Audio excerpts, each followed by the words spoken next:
Hi everybody, welcome back. We have another what's for dinner video for you this week.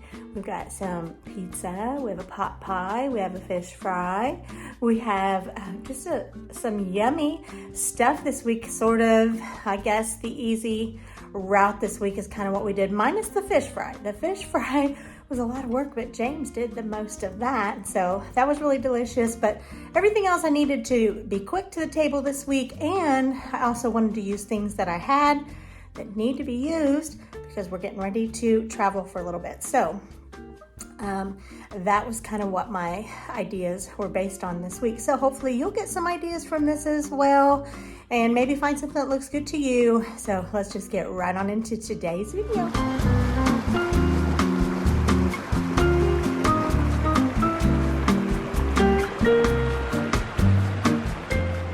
Well, there has been a whole lot of fishing going on around here, and James has caught a nice amount of fish, enough for a delicious fish fry.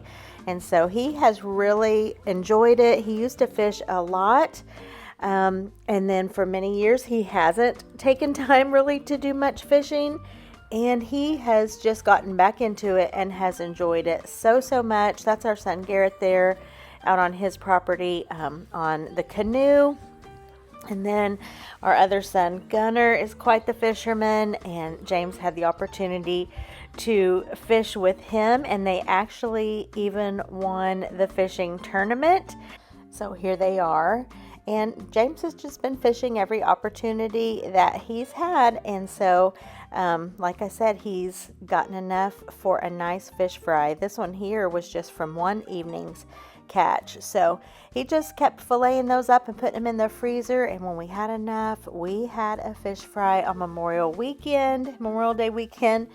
Oh my word, we had so much fish. I did some corn dogs. We had some friends here as well, and there was quite a few children, so I wasn't sure who all would love what, so I did those corn dogs. Like I said, the batch of hush puppies, I made those homemade. They were amazing. French fries.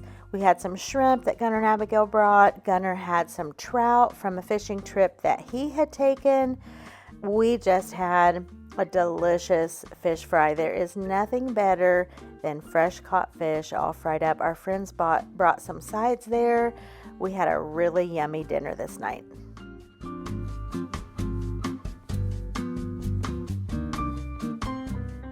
Following night, I had been wanting some biscuits and gravy. So look at these biscuits. It's the same recipe I always follow. I've showed it on here so many times, but look at the rise on that biscuit. They were delicious. Just fried up some eggs, some sliced up tomato, and made a pan of sausage gravy. It was so good, it hit the spot.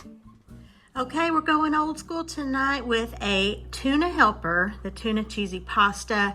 I've had this in my pantry for a little while, and I've been wanting it ever since I bought it. I just haven't made it yet. And today I was thinking what sounded good, and literally nothing that I thought of sounded good.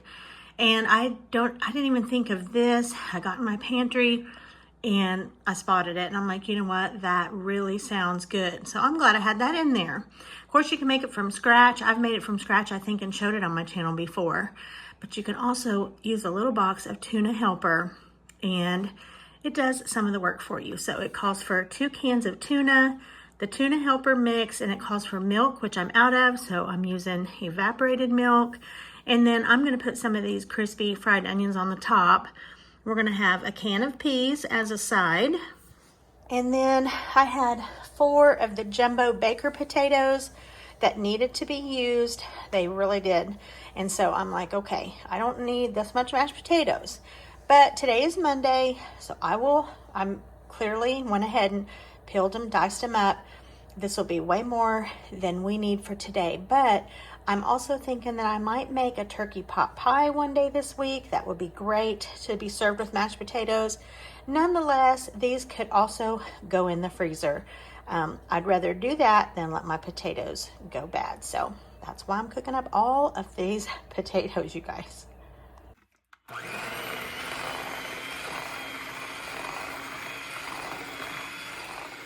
I love using evaporated milk in my mashed potatoes, but this night I was out, and so I used a little bit of mayonnaise, and that tastes amazing in mashed potatoes. Here's the tuna helper all done. And now I'm just going to sprinkle some of these French fried onions over the top.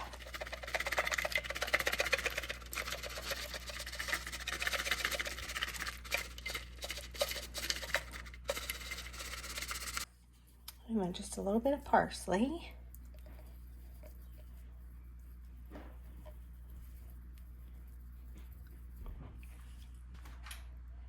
And the peas. Here it is. I'll plate it up. Just some very simple, inexpensive tuna helper. That's going to be so delicious. Some homemade mashed potatoes and peas. This is like quintessential, I don't know, 70s, 80s meal maybe. Delicious. I am ready for this.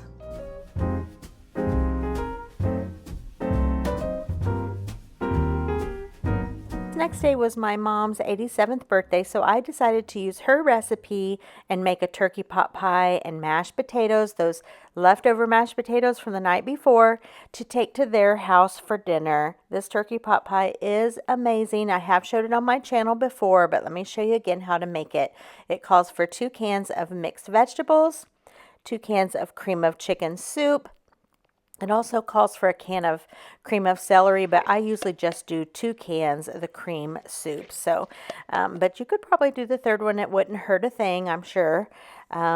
But I usually just do the 2 cans of mixed vegetables, 2 cans of cream of chicken soup, and about 2 cups of meat. And my mom would usually always make turkey because she liked to use her leftover Thanksgiving turkey for this dish. So that's exactly what I do. I don't know that I've ever made it without using turkey, but you certainly could use chicken. For this one, it's just such a delicious pot pie recipe, so comforting, such a comfort meal. So you can see here I've gone in with my scissors to chop this up. I could have chopped it up before I put it in the bowl, but I was in a hurry, so I just dumped it in and used my scissors here, sort of caveman style apparently, and chopped up this turkey.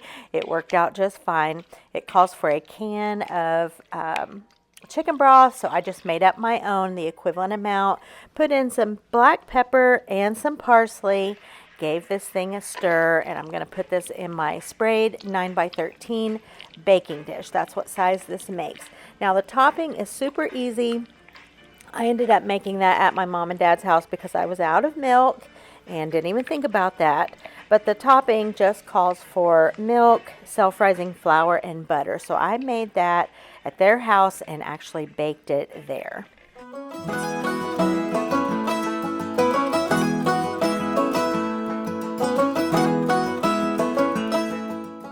Be sure and look below in the description box for the recipe. This bakes for about 30, 35 minutes, 45 minutes, something like that. I just put those mashed potatoes in one of my mom's baking dishes there. My sister actually did that and put the butter on there. We just baked those alongside this pot pie to get them warm, and this was such a delicious, comforting meal. And then my sister made one of my mom's signature recipes, this one here. It's called a Heavenly Delicious Dessert, and my mom made this for all the holidays, all the special occasions. It's one of our very, very favorites. So for my mom's birthday, we made 2 of her recipes, and it was a good evening. She really enjoyed it all. Another evening, I used this jalapeno pizza dough that I got at Aldi. I've had this in my freezer, and I decided to make us a homemade pizza. I took out the mozzarella cheese that I already had and shredded that up. I've heard people say before that they have trouble with their cheese shredder. It just depends on the kind of cheese. Some cheese, like the hard cheese, will tend to kind of like stay in the little shredding tube there, and you kind of have to reach in there and pull it out. But a soft cheese like this, it just pretty much comes out on its own. I love this cheese shredder. I love shredding my own cheese, although, I take a shortcut plenty of times and buy the pre-shredded, but I really do like using this and shredding my own when I can. Now, I decided to do a pizza tonight because we are getting ready to be on vacation, and I am wanting to use certain things that I have that need to be used. And so I had all the things to make this pizza, and it used up some things that I needed to use. So that, of course, we're always down for pizza. And I generally make homemade pizza pretty often, but I haven't made one in a very, very long time. So just put a little flour here and I'm going to just use my hand and get this dough all patted out, ready to, I like to bake it like maybe 3 minutes or so before I put toppings on. I don't do that every time, but the majority of the time I do, and just kind of bake it for a few minutes first, and then I'll put on all the toppings.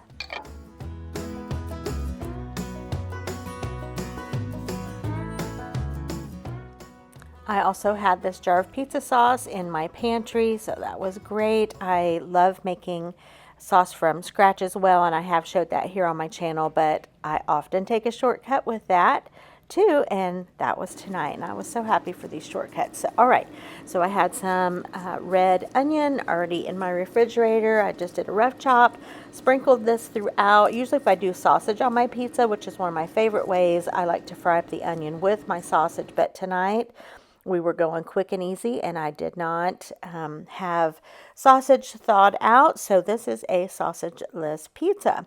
All right, got the onions on there, and now we're going to move ahead to adding some ham. That's one thing that I had in the refrigerator that I wanted to use that was already open and needed to be used up, so I knew ham on this pizza would be great as well.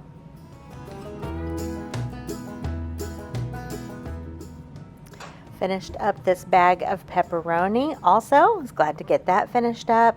And then we're going to add on the cheese, and about halfway through the cook time, I remembered that I was wanting to put some banana pepper rings on there. So I got it back out and added those on. Also used some of this yummy little spice blend that my friend gave me. I showed this on here once before. I put that on the top for some added flavor, and I love the little sprinkle of color that it gave.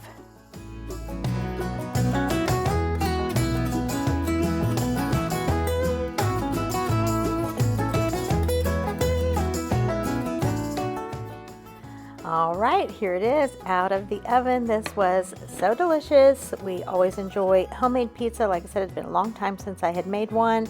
I just made us a small salad. Also, being able to use up some lettuce that I had, some tomato that I had. So I like doing that when we're getting ready to travel. I like to get all the things tied up, loose ends tied up. That includes using what I have in my freezer. I love an end piece of pizza.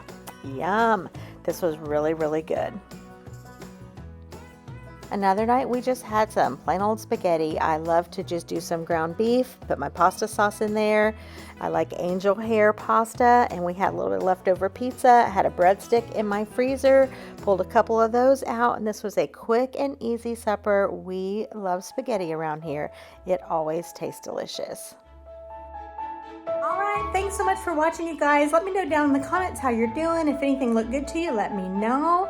Hope you guys are doing great. By the time y'all see this, we will be back from a week's vacation, and I'll be sharing that with you as well. All right, take care, everybody. I'll see you next time. Good Lord willing, and the creek don't rise. Bye.